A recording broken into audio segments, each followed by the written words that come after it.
आशीष जी, इस विशेष कार्यक्रम में आपका स्वागत है। आज हरियाणा अपने मत का प्रयोग कर रहा है। हरियाणा में बम्पर वोटिंग हो रही है। इस बम्पर वोटिंग के क्या मायने हैं? अनिल जी, हमारी एक दो दिन पहले भी बात हुई थी, तो मैंने उसमें आपको यही कहा था कि बहुत सारे इलेक्शन देखे हमने, लेकिन ये हरियाणा इलेक्शन एक ऐसा इलेक्शन है जिसमें जनता ने पहले से मन बना लिया था सरकार बदलने के लिए। तो ये जो वोट जो डल रहे हैं ग्रामीण इलाकों में, खास तौर से आप देख रहे हैं किस तरह का उत्साह है, किस तरह का जोश है, और एक जज्बे के साथ और एक प्रण के साथ लोग आ रहे हैं पोलिंग बूथ पर, पोलिंग स्टेशन पर, सिर्फ एक मकसद के साथ कि ये 10 साल जो सरकार रही, अपने को ये डबल इंजन सरकार भी कहते रहे, 9.5 साल में अपने मुख्यमंत्री को भी बदल गए, क्योंकि वो डबल इंजन फेल हुआ। 4 महीने पहले मुख्यमंत्री बने दूसरे, उनको बनाया गया, 4 महीने पहले बाई इलेक्शन हुए, लेकिन उसी सीट से वो खुद इलेक्शन नहीं लड़ पाए, उनको भी अपनी सीट चेंज करनी पड़ी।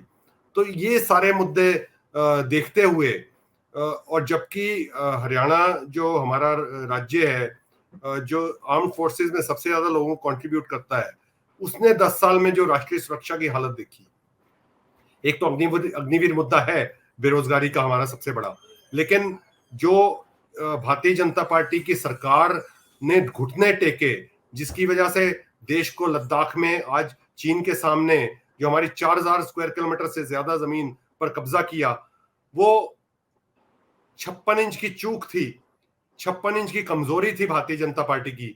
और उसके बाद 56 इंच की सीना जोरी जो इन्होंने दिखाई, जो चीन को क्लीन चिट दी कि ना कोई घुस आया है, ना कोई हमारे सीमा में घुसा है। तो ये देखते हुए एक एक नौजवान, एक एक घर, हर घर से ये नारा था कि भारतीय जनता पार्टी को इस बार बदलना है। और हमने कांग्रेस पार्टी की सरकार जो 10 साल पहले उसका काम देखा, और वो 10 साल वर्सेस 10 साल, कांग्रेस पार्टी के 10 साल और भारतीय जनता पार्टी के 10 साल का जो कंपैरिजन हुआ, और ये लोगों ने जो फैसला पहले से किया हुआ था, उसको आज ये वोटिंग मशीनों में तब्दील हो रहा है। 3 बजे तक का आशीष जी जो डाटा था 49% था। फिर इसके बाद इलेक्शन कमीशन आखिरी डाटा जारी करेगा तो उससे फाइनल पिक्चर पता लगेगा। लेकिन जो ट्रेंड दिख रहा है उससे ये प्रतीत हो रहा है कि हरियाणा के घर घर से बम्पर लोग निकल रहे हैं मतदान देने के लिए।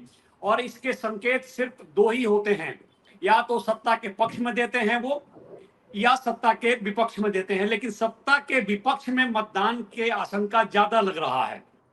अब प्रश्न ये उठ रहा है कि क्या इस जीत को कांग्रेस पार्टी संभाल पाएगी, अपने अंदरूनी विद्रोह को दबा पाएगी? आज ही शैलजा जी ने कहीं कहा है कि जब कांग्रेस की सरकार बनेगी तो कांग्रेस उनको नजरअंदाज नहीं कर सकती है। तो अभी तो रिजल्ट आना बाकी है, लेकिन ये एक अनार 100 बीमार वाली बातें आ रही हैं। तो इसको कांग्रेस कैसे टैकल करेगी? देखिए, सत्ता जो 10 साल की है, ये मैंडेट उसके विरुद्ध ही जा रहा है, ये तो एकदम क्लियर है, और ये पहले से क्लियर था, आज ये और एकदम क्लियर होने जा रहा है। दूसरा, जहां तक मुख्यमंत्री की बात है, तो भारतीय जनता पार्टी में भारतीय जनता पार्टी के तो हाईकमांड ने प्रोजेक्ट किया कि ये जो मुख्यमंत्री है, इन्हीं के चेहरे पर हमें चुनाव लड़ रहे हैं, लेकिन उनके 2 बड़े नेताओं ने ताल ठोकी हुई है मुख्यमंत्री बनने की।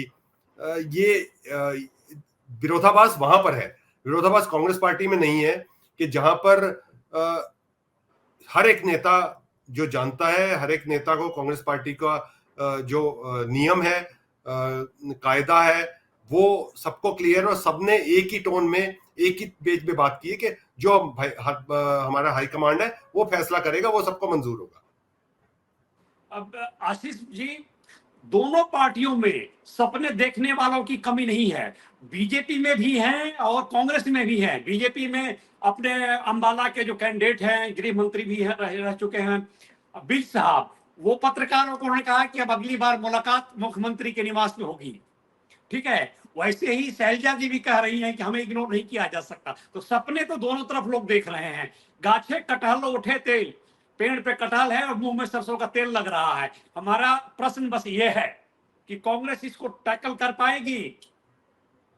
देखिए, कुछ सपने जो होते हैं, कुछ सपने सच भी होते हैं, और अनिल विज जी का जो सपना है वो तो सच नहीं होने वाला, ये तो बहुत क्लियर है।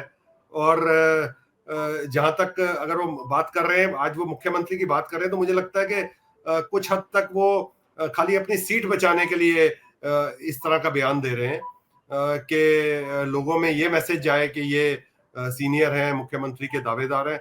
लेकिन ये तो बहुत क्लियर है कि भारतीय जनता पार्टी तो उनकी लड़ाई तो डबल डिजिट में आने की है, और डबल डिजिट में आने का कि सिंगल डिजिट में ना रह जाए, आज उनकी लड़ाई सिर्फ वहीं तक सीमित रह गई है। हालांकि दक्षिण हरियाणा में जो भारतीय जनता पार्टी के चेहरे हैं, राव इंद्रजीत जी जो हमारी पार्टी से ही गए थे, उनके साथ जो भारतीय जनता पार्टी ने क्या किया, इतनी सीनियरिटी होने के बाद भी उनको कैबिनेट मंत्रालय नहीं दिया गया, उनको MOS इंडिपेंडेंट चार्ज जो पहले थे अब भी वही रहे, हालांकि उनका कंट्रीब्यूशन काफी हद तक बहुत ज्यादा है। तो एक टीस उनकी जो है, जो वो निकल के आई है, उसको मैं एक मानता हूं कि एक उनकी जो महत्वाकांक्षा पूरी नहीं हो पाई, और शायद वो उसी तरह से रह जाएगी, क्योंकि सरकार बनने के तो आसार कहीं है नहीं। राव साहब की बात बिल्कुल मुझे याद है, उन्होंने कहा भी था कि हमारे बीजेपी में आने के बाद ही बीजेपी सत्ता में हरियाणा में आई है, तो इसमें कुछ यथार्थ दिख रहा है। अब प्रश्न ये उठता है कि काउंटिंग के बाद, मतदान थोड़े देरों में खत्म होने वाला है, तो काउंटिंग के बाद कांग्रेस पार्टी अपनी सशक्त मजबूती के साथ उभर कर आई है। तो आशीष जी, क्या इसका प्रभाव दूसरे राज्यों में पड़ेगा?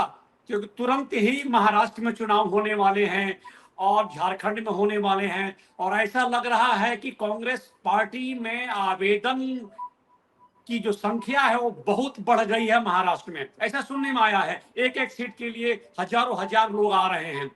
तो क्या इसका प्रभाव पड़ने का आशंका आपको लग रहा है? देखिए, एक बहुत बड़ा विरोधाभास एक भारतीय जनता पार्टी और इलेक्शन कमीशन ने जो किया, वन नेशन वन इलेक्शन की बात करते हुए, ये 4 राज्यों के चुनाव जो साथ में होने थे वो साथ में नहीं करा पाए।